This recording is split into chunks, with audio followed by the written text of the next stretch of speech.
ঈদের দিনটা তো গ্রামের বাড়িতে সবাই মিলে একসাথে অনেক মজা করে কাটালাম। ঈদের পরের দিনটা বাসায় এসে কিভাবে কাটালাম, কি কি করলাম আর কি কি খেলাম না খেলাম সব কিছুই আপনাদের সাথে শেয়ার করব। তো আমার ভিডিওটা আজকে আপনারা পুরোটাই দেখেন, দেখলে অবশ্যই ভালো লাগবে। আসসালামু আলাইকুম সবাইকে, আশা করছি সকলেই ভালো আছেন। আলহামদুলিল্লাহ আমিও ভালো আছি। প্রতিদিনের মতো একটা ভিডিও নিয়ে চলে আসছি, আশা করছি আপনাদের ভালো লাগবে। আজকে হচ্ছে ঈদের দ্বিতীয় দিন। আমরা আজকে সারাদিন কি করব না করব সেটাই আপনাদের সাথে শেয়ার করব। আর হচ্ছে আজকে অনেক বেশি বৃষ্টি, ঈদের দিন কিন্তু বৃষ্টি ছিল না, অনেক ভালো লাগছে। কিন্তু ঈদের পর দিন থেকেই এত পরিমাণ বৃষ্টি শুরু হয়েছে, চারপাশে দেখেন। আর আমাদের জানলা দিয়ে একটু ভিউটা দেখাচ্ছিলাম, অনেক বেশি বৃষ্টি হচ্ছিল। সকাল সকাল উঠে দেখি অনেক বৃষ্টি ছিল, তারপরে তো এদিকে রান্না বান্না শুরু হয়ে গেছে। আর আজকে হচ্ছে সকালে উঠে আম্মু এখানে রুটি বানিয়ে নিছে আর গরুর মাংস বসিয়ে দিছিল। আর এখানে আমি রুটিটা একটু গরম করে নিচ্ছি, যেহেতু একটু লেট করে পড়ছিলাম সেজন্যই। আর এদিকে মাংসটাও প্রায় অনেকটা হয়ে আসছে, আপনারা দেখে বুঝতে পারতেছেন। আর আজকে সকালে হচ্ছে রুটি খাবো, মাংস আর হচ্ছে শ্যামাইও রান্না করছিল আম্মু।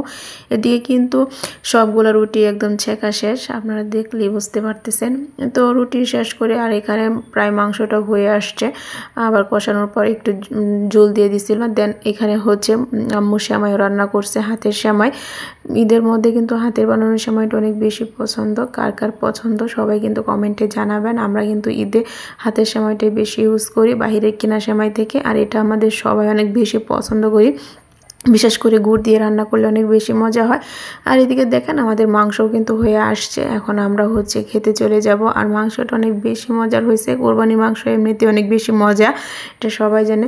তো দেখেন এদিকে আমি খেতেও চলে আসছি। আর এই সময় কিন্তু কারেন্টটা চলে গেছিলো, দেন একটু কালারটা অন্যরকম আসতেছিল, কিন্তু অনেক বেশি মজা হয়েছে। আর এত বেশি গরম ছিল, হাত দিয়ে ধরতে পারতেছিলাম না।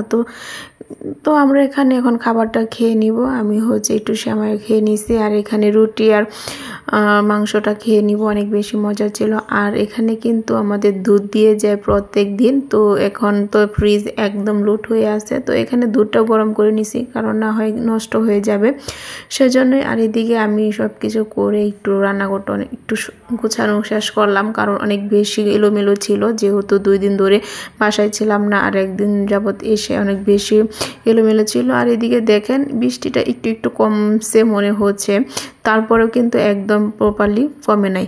তারপরে এদিকে দেখেন ফ্রিজের কি অবস্থা, ফ্রিজটা একদম এলোমেলো হয়ে আছে। যেভাবে যেটা পারছি সেভাবে রেখে দিছিলাম, গুছানোর সময় পাই নাই, কিছু করার নাই, এটা এরকম হবে। তো এখানে সব কিছুই গুছাইতে হবে। আর এখানে দেখেন কিছু আম ছিল, এগুলো কিন্তু আমাদের একদম গাছের একদম পিওর আম, তো এগুলো একদম পেকে গেছে, এগুলো নামিয়ে খেতে হবে।